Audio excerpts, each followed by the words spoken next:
Hey hi guys, இப்போ நம்ம எங்கே போயிட்டுருக்கோம்னா பண்ருட்டியில் நடக்கிற தர்கா கோயிலுக்கு தான் போயிட்டுருக்கோம்.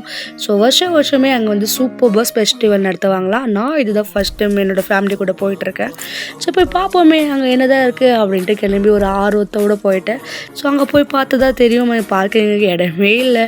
அப்படி இப்படி ஏதோ கஷ்டப்பட்டு ஒரு 6-7 மினிட்ஸ் ஆயிடுச்சு எங்களுக்கு வண்டியை பார்க் பண்ணுறதுக்கு. தென் அதை பார்க் பண்ணிவிட்டு ஒரேடியாக உள்ளே வந்து பார்த்தீங்கன்னா வாவ் அப்படி தான் இருந்தது. எனக்கு வந்து ஷாப்பிங் பண்ணுறது ரொம்பவே பிடிக்கும். அதுவும் இந்த ஃபெஸ்டிவல் டைமில் கண்டிப்பாக நான் தான் ஆளாகவே நிற்பேன்னு பார்த்துக்கோங்களேன்.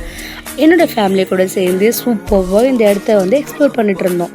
அண்ட் என்னோடய பையனுக்கு வந்து க்ரௌட்னா ரொம்பவே பிடிக்கும். அவர் வந்து சமத்து பிள்ளைய வேடிக்கை பார்த்துட்டு அழகாக அமைதியாக வந்துட்டு இருந்தார். ஸோ இந்த இடத்துல பார்த்தீங்கன்னா நிறைய ட்ரெஸ் ஷாப்புமே இருந்தது.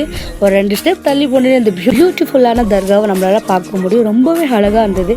அண்ட் எந்த பொருள் எடுத்தாலுமே 20 ரூபா அப்படின்ற கடையை நான் கண்டுபிடிச்சேன். அங்கே நான் வந்து நிறைய கிளிப்ஸ், நெயில் பாலிஷ், சின்ன குட்டி குட்டியான திங்ஸ் வந்து அதிகமாக வாங்கிக்கிட்டேன். குழந்தைங்களுக்கு தேவைப்பட்ட டாய்ஸ் எல்லாமே சூப்பராக இருந்தது. நானுமே என்னோடய பையனுக்கு வந்து அங்கே டாய்ஸ் வாங்கிக்கிட்டேன். எது எடுத்தாலுமே 100 ரூபா 150 ரூபான்ட்டு ஒரு நல்ல கரெக்டான ஒரு ரேட்டுக்கு தான் வந்து விற்றுட்டு இருந்தாங்க. அப்படி அதை முடிச்சுட்டு கொஞ்சம் முன்னே போனீங்கன்னா அல்வா விற்றுட்டு இருந்தாங்க. அல்வா வந்து பார்த்தீங்கன்னா 1/4 கேஜி 50 ரூபா அப்படின்ற மாதிரி விற்றுட்டு இருந்தாங்க. நல்லா இருந்தது, சூப்பராக இருந்தது. தென் வீட்டுக்கு தேவையான எல்லா பொருளுமே வச்சுருந்தாங்க.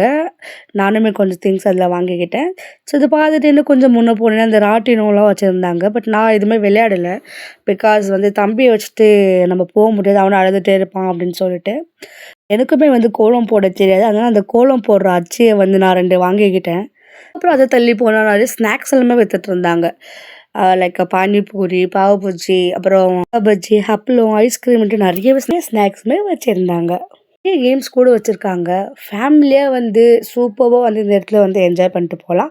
நானும் என்னோடய ஃபேமிலி கூட வந்து ரொம்ப ஹாப்பியாக தான் இந்த இடத்த விட்டு போனேன். So and thank you. நீங்களும் வந்து பண்ருட்டிக்கு போய் தர்கா ஃபெஸ்டிவல் பார்த்துருக்கீங்கன்னா கமெண்ட் பண்ணுங்கள்.